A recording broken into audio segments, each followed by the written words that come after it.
কেউ ঢুকবে না পরে ভাই আপনারা একটু সামনে আসুন, আপনি সামনে আসুন।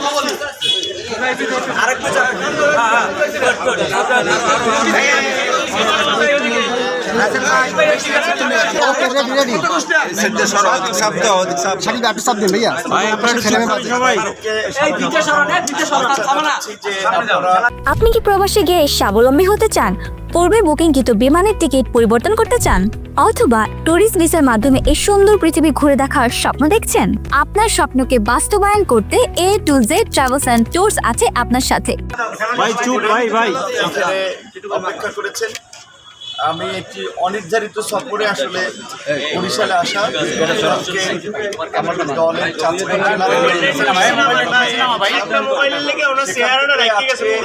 বিকালে আমার জেলা পটুয়াখালী গণঅধিকার পরিষদের গতকালকে ভোর রাতে বরিশাল এসে পৌঁছাই এবং সেখান থেকে আমাদের নেতাকর্মীদের সাথে আলাপ আলোচনা সাপেক্ষে আমরা একটা ছোট কর্মী সভার আয়োজন করি। যে আপনারা জানেন যে বর্তমান পরিস্থিতিতে ফ্যাসিবাদ মাথাচাড়া দিয়ে উঠছে, আওয়ামী লীগের নতুন করে অপতৎপরতা শুরু হয়েছে। এই জুলাই অগস্টে একটা শান্তিপূর্ণ ছাত্র আন্দোলনে এত মানুষকে হত্যা করলো, এত মানুষকে আহত করলো, এত মানুষের ঘর বাড়ি জ্বালিয়ে দিল এবং গত 16 বছরে বাংলাদেশকে যে একটা নরকে পরিণত করেছিল তার জন্য আওয়ামী লীগের ন্যূনতম অনুশোচনা নাই। আওয়ামী লীগের প্রধান এবং কথিত স্বৈরাচার সরকারের প্রধানমন্ত্রী শেখ হাসিনা আপনারা দেখেছেন যে দেশের বাইরে দিল্লি থেকে নানান ধরনের উস্কানিমূলক ষড়যন্ত্র বক্তব্য দিয়ে দেশকে অস্থিতিশীল করা এবং তার নেতাকর্মীদেরকে উত্তেজিত করে রাস্তায় নামিয়ে একটা নৈরাজ্য তৈরি করার অপচেষ্টা দীর্ঘদিন ধরে করে আসছে। শেখ হাসিনা যেহেতু ভারতে অবস্থিত, কাজী শেখ হাসিনার এই অপতৎপরতার দায় দিল্লি এড়াতে পারে না।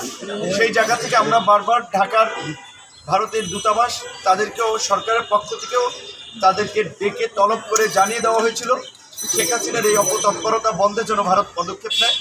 আমরা আমাদের চ্যানেলও আমরা বারবার এটা বলেছি, ভারত যদি বাংলাদেশের সাথে একটা বন্ধুত্বপূর্ণ সম্পর্ক স্থাপন করতে চায় তাহলে বাংলাদেশের গণহত্যাকারী শেখ হাসিনা এবং গণহত্যার দোসর আওয়ামী লীগের যে সমস্ত এমপি মন্ত্রী যারা ভারতে পালিয়ে আছে তাদেরকে এখানে ফেরত দিতে হবে।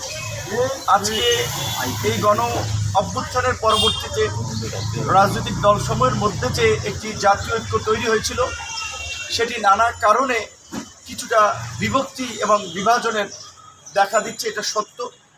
বিশেষ করে এই গণ অভ্যুত্থান আপনারা জানেন যে রাতারাতি হয় নাই, এর জন্য বিরোধী দলসমূহ গত 16টি বছর ধরে সংগ্রাম করেছে। হয়তো জুলাই ছাত্র আন্দোলনকে কেন্দ্র করে সকলের সম্মিলিত প্রচেষ্টায় একটা সফল গণ অভ্যুত্থান হয়েছে। এই আন্দোলনের কারণে আমাদের ছাত্র তরুণদের প্রতি মানুষের একটা অন্যরকমের আশা ভরসা প্রত্যাশা হয়েছে। সেই আন্দোলনের নেতা হিসেবে এখানে আপনার অনেকেই আছেন যে যারা বেশ খুবই পরিচিত, তাদের একটা কথা মানুষ খুবই গুরুত্ব দিচ্ছে। সেই জায়গা থেকে আমরা গত কয়েকদিন ধরে বিশেষ করে নতুন যে রাজনৈতিক দল সংশ্লিষ্ট ছাত্র নেতাদের যে কিছু বক্তব্য আমরা শুনলাম, যেটা দেশের মধ্যে একটা চরম উদ্বেগ উৎকণ্ঠার তৈরি করেছে। একেবারে সাধারণ মানুষ থেকে প্রশাসন সর্বত্র একটা আমি অস্থিরতা লক্ষ্য করেছি গত কয়েকদিন ধরে। কারণ তারা আন্দোলনের পরিচিত মুখ, তাদের নেতৃত্বে তাদের ডাকে সকল মানুষ সাড়া দিয়েছিল, সমর্থন করেছিল। তো এই ছাত্ররা যখন একজন পরিচিত ছাত্র নেতা যখন বলছে তার সাথে সেনা প্রধান কিংবা সেনাবাহিনীর এই ধরনের কথা হয়েছে, তারা আওয়ামী লীগকে পুনর্বাসন করতে চায় রিফাইন্ড আওয়ামী লীগ নামে, এটা কিন্তু জাতির মধ্যে একটা উদ্বেগ তৈরি করে। কিন্তু প্রকৃত